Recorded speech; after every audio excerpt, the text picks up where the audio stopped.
حلانا مسافات میں مدرسہ سبیل مختار لے پیدا فرمایا ہے، وہ مقصد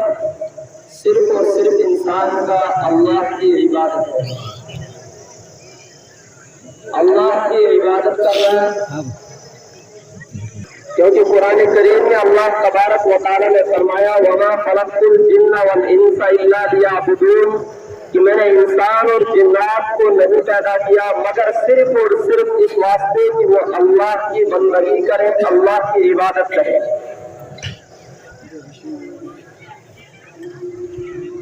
یہ اللہ تبارک و تعالی نے انسان کے پیدا فرمانے کا مقصد بتایا اور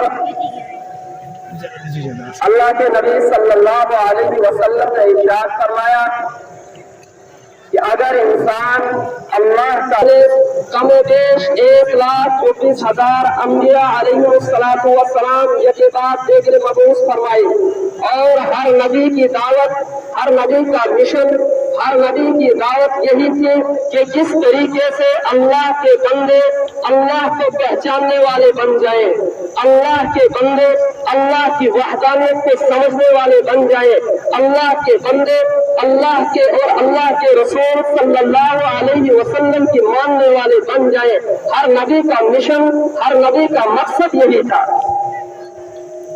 جتنے بھی انبیاء علیہ السلام حضرت آدم علیہ السلام سے لے کر نبی آخر زمان حضرت محمد عربی صلی اللہ علیہ وسلم تک اس کائنات میں بھیجے گئے ہر نبی کا یہی مقصد تھا۔ اور آخر میں شہنشاہ کائنات حضرت محمد عربی صلی اللہ علیہ وسلم جب اس دنیا میں مبعوث ہوئے اس وقت عرب کی حالت میں نے اور آپ نے تاریخ کے اوراق میں پڑھا ہوگا، تاریخ کے مطالعے میں پڑھا ہوگا کہ عرب کی کیا حالات تھے۔ عرب وہ عرب جہاں پر کوئی حکومت کرنے کے لیے تیار نہیں تھا، کوئی حکمران ان پر حکومت کرنے کے لیے تیار نہیں تھا، لیکن جب میرے اور آپ کے آقا رحمت عالم صلی اللہ علیہ وسلم نے اپنے اخلاق کے ذریعے، اپنے کردار کے ذریعے، اپنے معاشرات کے ذریعے ان تمام اپنی جوانی، اپنا بچپن، یہ تمام چیزیں جب اپنی عمر ان میں بیتنے، جب ان کی عمر اس میں انہوں نے گزاری اور اس عمر میں جب آپ صلی اللہ علیہ وسلم کی عمر مبارک 40 سال پر پہنچتی ہے تو آپ صلی اللہ علیہ وسلم کو نبوت کا تاج پہنایا گیا، اور وہ نبوت کا تاج جب آپ صلی اللہ علیہ وسلم کو پہنایا گیا، جب آپ صلی اللہ علیہ وسلم پر یہ جبریل امین علیہ السلام